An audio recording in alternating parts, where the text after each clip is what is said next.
বিসমিল্লাহির রহমানির রহিম। রব্বি ইশরাহ লি সাদরি ওয়া ইয়াসসির লি আমরি ওয়াহলুল উকদাতাম মিন লিসানি ইয়াফকাহু কওলি।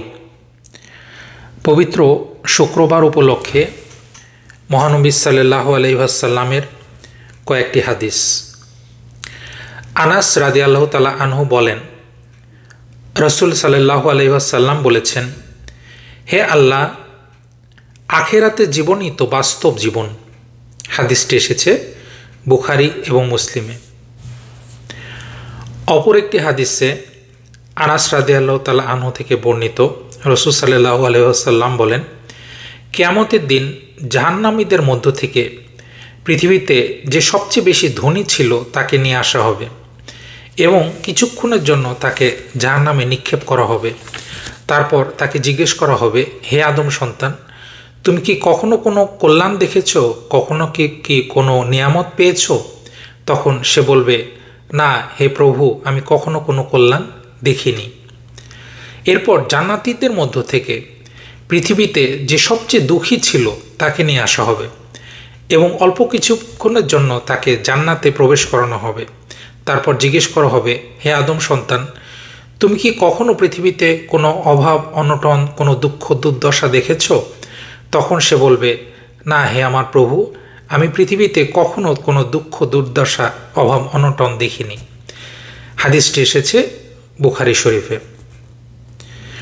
অপর একটি হাদিস, মুস্তাওরিদ ইবনে শাদ্দাদ রাদিয়াল্লাহু তাআলা আনহু বলেন, রাসূল সাল্লাল্লাহু আলাইহি ওয়াসাল্লাম বলেছেন, আখিরাতের তুলনায় দুনিয়া হলো এরূপ যেন তোমাদের কেউ সমুদ্রে আঙ্গুল দিল, এবার দেখুক তার আঙ্গুলে কতটুকু পানি আসছে।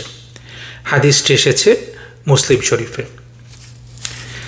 তাহলে আমরা রাসূল সাল্লাল্লাহু আলাইহি ওয়াসাল্লামের 3টি হাদিস পাঠ করলাম। এই হাদিসগুলো থেকে আমরা কি শিখতে পারছি? প্রথম হাদিসটিতে রাসূল সাল্লাল্লাহু আলাইহি ওয়াসাল্লাম বলেছেন, হে আল্লাহ, আখিরাতের জীবনই তো বাস্তব জীবন।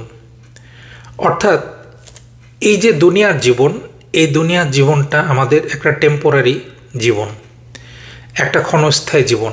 আমরা সবাই জানি যে এই জীবন আমাদের শেষ হবে। কারোর হয়তো অল্প বয়সে শেষ হবে, কারোর হয়তো বেশি বয়সে শেষ হবে, কিন্তু প্রত্যেকটা মানুষকে এই দুনিয়া থেকে চলে যেতে হবে। তাহলে এটা হচ্ছে ক্ষণিকের জীবন। আর পরকালের যে জীবনটা, সেই জীবনটা হচ্ছে অনন্ত জীবন। তো এটা যদি আমরা চিন্তা করি যে আমরা যদি কোনো জায়গায় কোনো বাসায় বেড়াতে যাই, তাহলে সেই বাসায় আমরা কিন্তু সব সময় থাকি না, হয়তো আমরা কয়েক ঘন্টা থাকি, তারপর আমরা চলে আসি। তাহলে সেই বাসায় যাওয়াটা কিন্তু আমাদের জাস্ট একটা ঘুরে আসার মতো, আমরা একটা মুসাফির। কিন্তু আমরা যখন নিচের বাসায় আসি, সেটাই আমাদের আসল বাসা, কারণ সেখানে আমরা সব সময় থাকি, আমরা থাকি, খাই, ঘুমাই, সব কিছু করি। তাহলে সেটাই আমাদের আসল বাসা, হচ্ছে নিজের বাসা। ঠিক তেমনি এই পৃথিবীর জীবনটা আমাদের অনেকটা মুসাফিরের মতো, আমরা আসছি, কিছুদিন থাকবো, আবার চলে যাব। কিন্তু পরকালের যে জীবনটা, এই জীবনটা অনন্ত জীবন এবং সেই জীবনটাকেই এজন্য রাসূল সাল্লাল্লাহু আলাইহি ওয়াসাল্লাম বলেছেন, এই জীবনটাই বাস্তব জীবন। অপর হাদিসে আনাস রাদিয়াল্লাহু তাআলা আনহু বলেন, রাসূল সাল্লাল্লাহু আলাইহি ওয়াসাল্লাম বলেছেন, কিয়ামতের দিন জাহান্নামীদের মধ্য থেকে পৃথিবীতে সবচেয়ে যে ধনী ছিল তাকে কিছুক্ষণের জন্য জাহান্নামে তাকে প্রবেশ করানো হবে এবং তারপরে তাকে বের করে নিয়ে আসা হবে এবং জিজ্ঞেস করা হবে যে, তুমি কি পৃথিবীতে কখনো কোনো কল্যাণ দেখেছো, কোনো নিয়ামত পেয়েছো? তখন সে বলবে না। এটা সে কেন বলবে? এটা সে বলবে এই কারণে যে এই পৃথিবীর বুকে সে সবচাইতে ধনী মানুষ ছিল, কিন্তু সে আল্লাহর উপরে বিশ্বাস রাখেনি, যার কারণে সে জাহান্নামবাসী হয়েছে। তো এক মুহূর্তের জন্য যখন সে জাহান্নামে ঢোকে, তখন এই পৃথিবীর যত ধন সম্পদ সে পেয়েছিল, যত অর্থবিত্ত সে পেয়েছিল, সে মুহূর্তের ভিতরে সে সব কিছু ভুলে যায়। তার কাছে মনে হয় যে সবসময়ই সে দুঃখ কষ্টের ভেতরে ছিল, কারণ জাহান্নামের আগুন তাকে এই পৃথিবীর সুখ শান্তির কথা ভুলিয়ে দেয়। এই কারণে তো যখন তাকে জিজ্ঞেস করা হলো, পৃথিবীতে কি তুমি কোনো নেয়ামত পেয়েছো?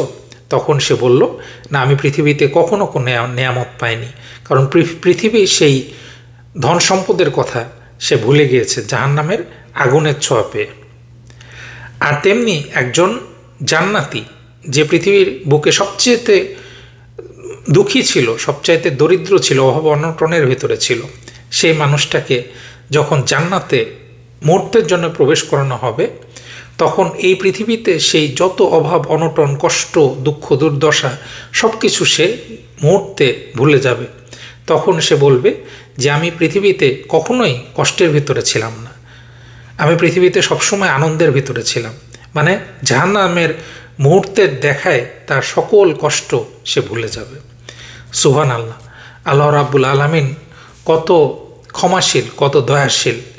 এই পৃথিবীতে আমরা অনেকেই অনেক কষ্ট পাই, আমরা দুঃখ দুর্দশার ভিতরে দিয়ে যাই, আমরা অভিযোগ করি, কিন্তু আমরা যখন ইনশাআল্লাহ জান্নাতে প্রবেশ করব, তখন মুহূর্তের ভিতরেই পৃথিবীর দুঃখ দুর্দশা কষ্ট সব কিছু আমরা ভুলে যাব।